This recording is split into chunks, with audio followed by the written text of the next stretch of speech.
자, 그러면 이런 변화 패턴의 원리를 어떻게 저희가 깨달아야 할까요?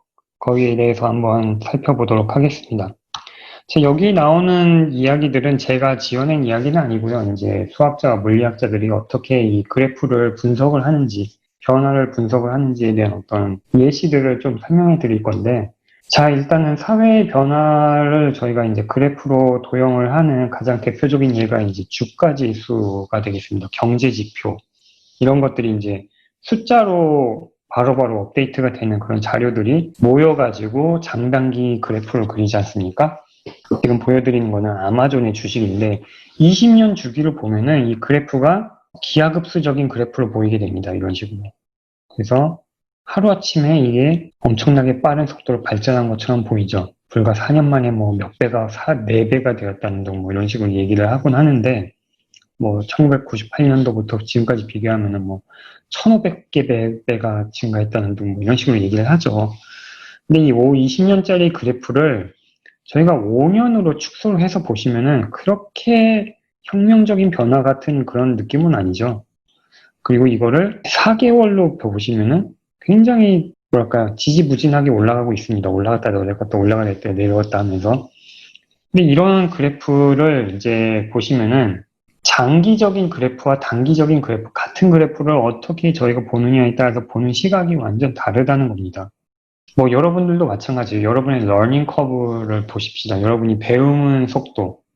배움이라는 거는 새로운 지식을 접했을 때 그 새로운 지식이나 개념들이 이해가 되려면은 여러분이 가지고 있던 기존의 어떤 지식들과 결합이 돼야 되거든요. 기존에 가지고 있던 뭐 이해도, 어떤 지식, 이런 거와 결합이 되면서 그 의미를 이해하게 되는 건데, 그런 어떤 프로세스가 여러분이 지금까지 살아오시면서 중학교, 고등학교, 대학교 이렇게 단계적으로 올라갔기 때문에 굉장히 이렇게 이런 식으로 지지부진하게 올라가는 것처럼 느끼실 거예요. 근데 만약에 여러분이 뭐 박사학위 같은 걸 해보신 분이면 알겠지만 그렇게 힘들게 쌓아 올렸던 것들이 어떤 마지막에 가서 폭발하는 시기가 있습니다. 올라가는 시기가. 왜냐면은 기존의 지식들이 다 그걸 도와주기 때문에. 근데 이런 현상들이 벌어지는 것들이 대부분은 어떤 기하학적인 속도를 이루어내죠. 아까 보신 것처럼 노먼 포스터가 20년 만에 그런 발전을 이루고 프랭 게리가 20년 만에 17년 만에 그런 발전을 이루는 것들이 어떻게 보시면은 17년, 20년이라는 어떤 장기적인 어떤 변화이기 때문에 단기적으로 보시면 이렇게 한 발 한 발 앞서가는 겁니다. 근데 그것들이 어떤 시스템화가 돼서 어떤 회사 내부의 어떤 피드백 룹이라고 하는데 그건 다음 페이지에서 설명을 드릴 텐데 그런 성과들이 상승 효과가 일어나면은 이런 기하급수적인 발전을 이루게 되는 거죠. 자, 여기서 이제 기하급수 커브라는 개념을 이제 여러분들한테 보여드렸고요. 자, 기하급수 커브가 이제 이루어지는 이 게임을 살려면은 여러분들도 이제 아마존처럼 장기적인 목표, 장기적인 그래프의 상승을 꿈꾸면서 이제 인생을 사시면 좋을 텐데 그런 거를 하시려면 과연 어떤 삶을 살아야 되는가, 어떻게 저희가 건축을 그런 식으로 발전을 시킬 수가 있는가에 대해서 이제 알려드리도록 하겠습니다.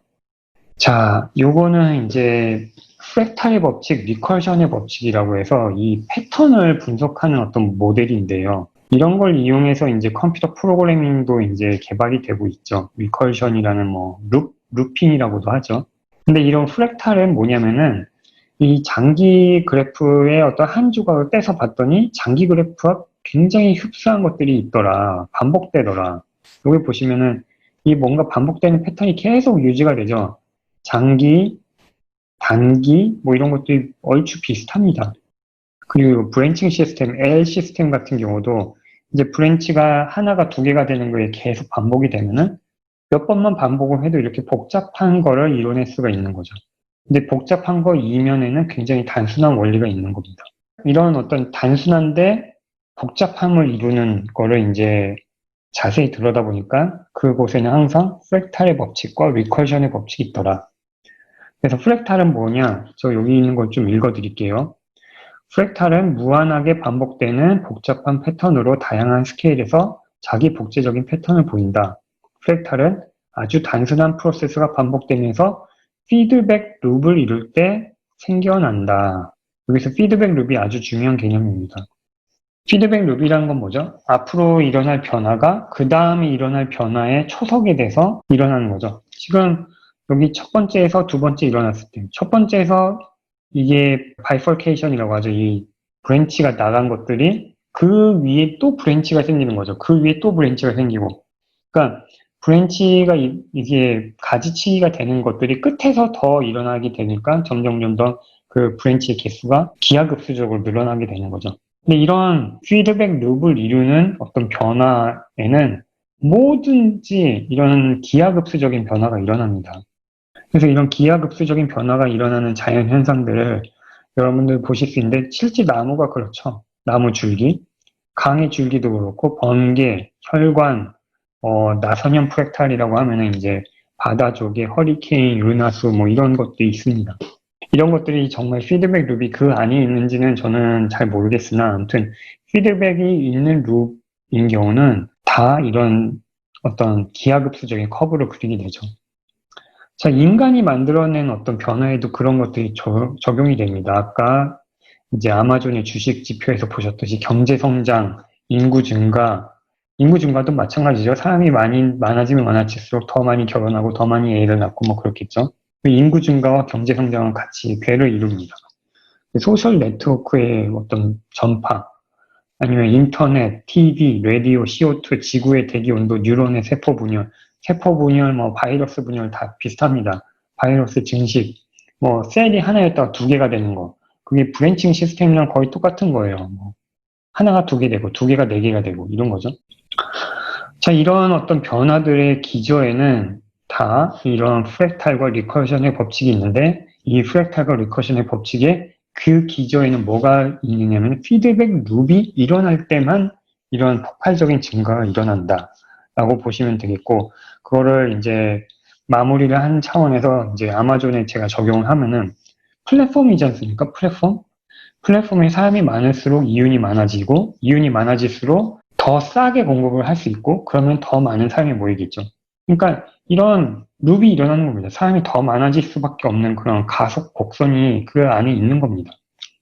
그런 피드백 룹을 여러분들의 삶, 여러분들의 기업, 거기에 여러분들이 설계만 해 놓으실 수 있으면은 여러분의 삶과 여러분의 기업이 폭풍적으로 기하급수적으로 성장하는 거는 그냥 시스템에 의해서 성장을 하게 될 겁니다. 여기까지 이제 굉장히 짧은 챕터였지만 저희가 이제 키워드를 몇 군데 몇 가지를 만들었어요. 기하급수적인 성장, 그 다음에 피드백 룹. 이 두 가지가 가장 키워드였습니다. 저희가 변화를 대처할 때 꼭 알아야 되는 거.